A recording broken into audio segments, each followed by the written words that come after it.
दोस्तों नमस्कार, राधे राधे। आज मैं आपको अश्विन मास कृष्ण पक्ष की इंदिरा एकादशी के महत्व के बारे में बता रही हूँ। युधिष्ठिर ने पूछा, मधुसूदन कृपया करके मुझे यह बताएं कि अश्विन के कृष्ण पक्ष में कौन सी एकादशी होती है। भगवान श्री कृष्ण बोले, राजन, अश्विन कृष्ण पक्ष में इंदिरा नाम की एकादशी होती है। उसके व्रत के प्रभाव से बड़े बड़े पापों का नाश हो जाता है। नीच योनि में पड़े हुए पितरों को भी यह एकादशी सदगति देने वाली है। राजन, पूर्व काल की बात है, सतयुग में इंद्रसेन नाम के विख्यात राजकुमार थे जो अब महिष्मतिपुरी के राजा होकर धन पूर्वक प्रजा का पालन करते थे। उनका यह सब और फैल चुका था। राजा इंद्रसेन भगवान विष्णु की भक्ति में तत्पर हो गोविंद के मोक्षदायक नामों का जप करते हुए समय व्यतीत करते थे और विधि पूर्वक अध्यात्म तत्व के चिंतन में संलग्न रहते थे।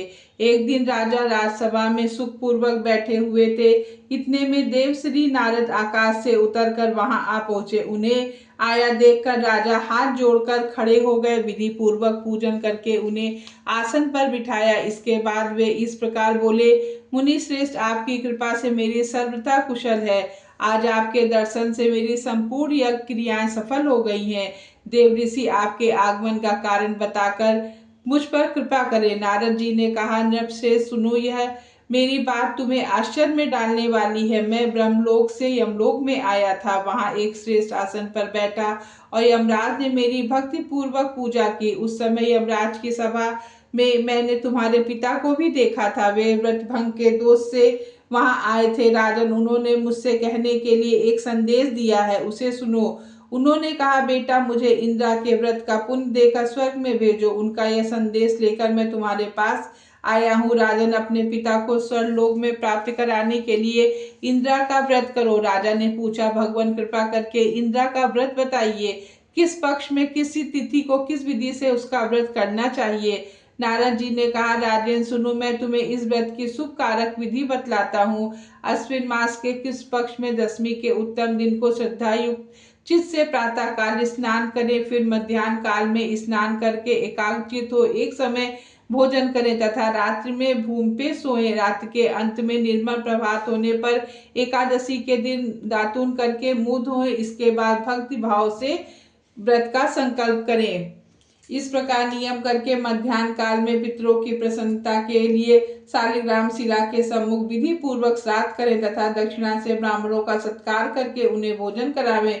पितरों को दिए हुए अन्नमय पिंड को सूंघकर विद्वान पुरुष गाय को खिला दे। फिर धूप और गंध आदि से भगवान ऋषिकेश का पूजन करके रात में उनके समीप जागरण करें।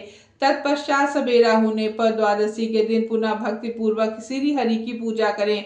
उसके बाद ब्राह्मणों को भोजन कराकर भाई बंधु नाती और पुत्र आदि के साथ स्वयं मौन होकर भोजन करें। हे राजन, इस विधि से आलस्य रहित होकर तुम इंदिरा का व्रत करो। इससे तुम्हारे पितर भगवान विष्णु के वैकुंठ धाम में चले जाएंगे। भगवान श्री कृष्ण कहते हैं, राजन, राजा इंद्रसेन से ऐसा कहकर देव ऋषि नारद अंतर्ध्यान हो गए। राजा ने उनकी बताई हुई विधि से अंतःपुर की रानियों, पुत्रों और भृत्यों सहित इस उत्तम व्रत का अनुष्ठान किया। कुंती नंदन व्रत पूर्ण होने पर आकाश से फूलों की वर्षा होने लगी। इंद्रसेन के पिता गरुड़ पर आरूढ़ होकर श्री विष्णु धाम को चले गए और राजश्री इंद्रसेन भी अकंटक राज का उपभोग करके अपने पुत्र को राज पर बिठाकर स्वयं स्वर्गलोक को गए। इस प्रकार मैंने तुम्हारे सामने इंदिरा व्रत के महात्म का वर्णन किया है। इसको पढ़ने सुनने मात्र से ही मनुष्य के पापों से मुक्त होता है। मिलते हैं एक नए वीडियो के साथ में। अगर आपको मेरी वीडियो पसंद आती है तो मेरे चैनल को लाइक शेयर सब्सक्राइब करें। राधे राधे।